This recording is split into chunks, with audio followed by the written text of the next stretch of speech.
নমস্কার বন্ধুরা, আজকে করছি ফুলকপি ডাঁটা আলুর চচ্চড়ি। ফুলকপি ডাঁটা আলু কেটে নিয়েছি, নুন হলুদ দিয়ে সিদ্ধ করতে দিচ্ছি, দিয়ে ঢাকা দিয়ে দিচ্ছি। আলু আর কপির ডাঁটা সিদ্ধ করে নামিয়ে নিয়েছি।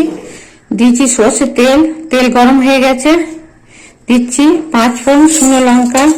এখানে মশলার মধ্যে দিচ্ছি নুন, এদিকে হলুদ গুঁড়ো, ধনে গুঁড়ো, লঙ্কা গুঁড়ো, জিরে গুঁড়ো, সর্ষে পোস্ত বাটা, আর এদিকে অল্প মিষ্টি, আর দিচ্ছি একটু আদা বাটা।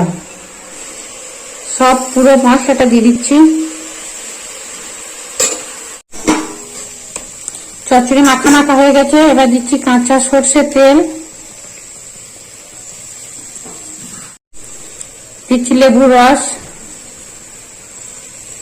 বন্ধুরা, তৈরি হয়ে গেল সুস্বাদু কপি ডাঁটা আলুর চচ্চড়ি।